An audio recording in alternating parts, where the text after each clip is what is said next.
दोस्तों नमस्कार। अगर हम दोनों टीमों के मिडिल ऑर्डर की बात करें, मध्य क्रम की बात करें, तो दोनों में बहुत बड़ा अंतर है। जी हाँ, ऑस्ट्रेलिया का मध्य क्रम बहुत ऊपर है हमारे मध्य क्रम की तुलना में। ये बात मैं कोई पुराने रिकॉर्डों के हिसाब से नहीं कर रहा हूं, ये बात मैं कर रहा हूं 2021 और 2022 और 2023, यानी 2-2.5 साल के जो पिछले परफॉर्मेंस हैं दोनों टीमों के, उसके आधार पर के मैं ये बात कह रहा हूं। अगर आप देखें ऑस्ट्रेलिया के अटैक की, अगर हम देखें मध्यक्रम की ऑस्ट्रेलिया की बात करें, तो ये ग्राफिक आपको बहुत कुछ बयान कर देगा, जिसमें स्टीव स्मिथ का औसत आप देख सकते हैं 51.21 का है, मार्नस लैबुशेन का 56.06 का, ट्रेविस हेड का 54.40 का और एलेक्स कैरी का 25.81 का। तो आप इससे अंदाजा लगा सकते हैं कि चार जो मध्यक्रम के उनके टिकाऊ बल्लेबाज हैं, उनमें से 3 का औसत जो है 51 से ऊपर का रहा है, 51, 54, 56। इससे आप अंदाजा लगा सकते हैं कि बहुत उम्दा इस वक्त मध्यक्रम है ऑस्ट्रेलिया का।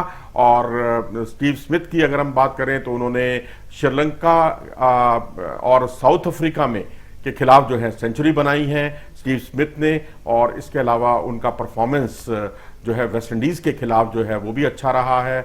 और मार्नस लैबुशेन जो 56.06 का जिनका औसत है, दुनिया के नंबर 1 टेस्ट प्लेयर हैं इस समय लैबुशेन, और भारत और वेस्ट इंडीज में तो उन्होंने रिकॉर्ड तोड़ कामयाबी हासिल की है, बहुत उनका शानदार प्रदर्शन रहा है। और पाकिस्तान और साउथ अफ्रीका में एक आध पारी को छोड़कर उनका प्रदर्शन बहुत ही औसत दर्जे का रहा है। बाकी ट्रेविस हेड को देखें अगर हम, तो 54.40 का औसत, 3 सेंचुरी उन्होंने बनाई है इन 2-2.5 साल के अंदर, और 3 बार उनका स्कोर जो है 90 प्लस का रहा है, यानी वो सेंचुरी के बहुत करीब से चूक गए हैं। और जिस तरह से बेसबॉल क्रिकेट का उन्होंने एक उदाहरण पेश किया है, बहुत आक्रामक खेलते हैं, ताबड़तोड़ अंदाज में खेलते हैं, स्पिनर्स जो है इन पर थोड़ा लगाम लगा सकते हैं। एलेक्स कैरी की बात करें तो एलेक्स कैरी का 25.81 का औसत है, और उनका जो भारत का जो दौरा है बहुत ही खराब गया था। 5 टेस्ट मैचों में केवल 56 रन वो बना पाए, और 2023 का उनका प्रदर्शन बहुत ही खराब है भारत के खिलाफ। और 2023 को भी अगर ओवरऑल हम देखें तो 2023 में 5 टेस्ट मैचों में 56 रन महज उनके नाम है। और इससे पहले उन्होंने मेलबोर्न में साउथ अफ्रीका के खिलाफ शानदार सेंचुरी भी बनाई थी। तो ये है साउथ अफ्रीका ये है ऑस्ट्रेलिया का प्रदर्शन मध्यक्रम का। भारतीय मध्यक्रम के प्रदर्शन की अगर हम बात करें, 1 दिसंबर 2020 के बाद भारतीय खिलाड़ियों का प्रदर्शन, चेतेश्वर पुजारा जैसा कि आप देख रहे हैं केवल 30.55 का उनका औसत है, विराट कोहली का 31.78 का औसत है, अजिंक्य रहाणे का 24.26 का उनका औसत है, और जडेजा को आप देख सकते हैं कि इनकी तुलना में कहीं बेहतर, यानी 37.57 का उनका औसत है। तो इस तरह से भारतीय मध्यक्रम ऑस्ट्रेलिया के मध्यक्रम की तुलना में काफी हल्का लग रहा है। अगर पिछले 2-2.5 साल के प्रदर्शन की बात करें, हालांकि क्षमताओं के लिहाज से पुजारा, विराट, रहाणे और जडेजा कहीं भी किसी भी लिहाज से कम नहीं है। श्रेयस अय्यर और ऋषभ पंत ने जरूर इन चारों से बहुत उम्दा प्रदर्शन किया है, 40 प्लस का इनका औसत रहा, लेकिन दोनों ही खिलाड़ी इस वक्त WTC फाइनल में नहीं है।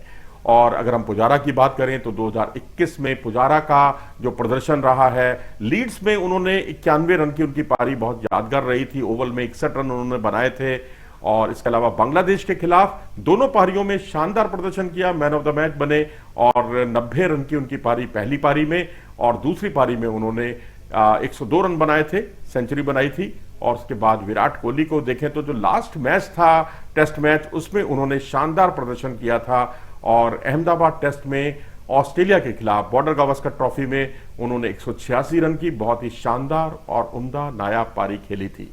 उसके बाद अजिंक्य रहाणे की बात करें तो अजिंक्य रहाणे का प्रदर्शन जो है पिछले 15 टेस्ट मैचों में महज 2 हाफ सेंचुरी हैं, और इस प्रदर्शन की वजह से उनको टीम से हटा दिया गया, निकाल दिया गया था। लेकिन डोमेस्टिक क्रिकेट में उन्होंने फिर से रिवाइव किया, बहुत शानदार प्रदर्शन किया, और उसके बाद IPL में भी वो एक अलग ही तरह के, अलग ही अंदाज में दिखाई दिए और आक्रामक खेलते हुए दिखे थे T20 क्रिकेट के अनुकूल। उनकी बल्लेबाजी बहुत शानदार रही। वहीं अगर रविंद्र जडेजा की बात करें, 37.57 का उनका औसत है, और इस दौरान उन्होंने 175 रन की जो उनकी पारी थी, खासकर मोहाली टेस्ट में जो उन्होंने खेली थी श्रीलंका के खिलाफ, वो बहुत ही नायाब, बहुत ही शानदार। और बर्मिंघम में जो एक मैच बच गया था सीरीज का, उसमें भी उन्होंने 104 रन की पारी खेली थी। नॉटिंघम में 56 रन बनाए थे। न्यूजीलैंड के खिलाफ कानपुर में 50 रन की पारी खेली। कंसिस्टेंट परफॉर्मर है और उनके प्रदर्शन का अंदाजा आप इसी बात से लगा सकते हैं कि जो काम पुजारा, विराट, रहाणे नहीं कर पाए इन 3 साल में, वो काम जडेजा ने कर दिखाया अपने बल्ले से। और जो विकेट चटकाए हैं, विकेट टेकिंग जो उनकी क्षमताएं हैं, वो अलग हैं। तो इस तरह से मध्यक्रम दोनों का अगर हम आकलन करते हैं, इधर भारत का और इधर ऑस्ट्रेलिया का, तो वो ऑस्ट्रेलिया का भारतीय मध्यक्रम की तुलना में कहीं बेहतर है पिछले 2-2.5 साल की तुलना में। फिलहाल इस वीडियो में इतना ही। अगर आपको हमारा ये वीडियो पसंद आया हो तो इसे लाइक करें और चैनल को सब्सक्राइब भी करें। नमस्कार।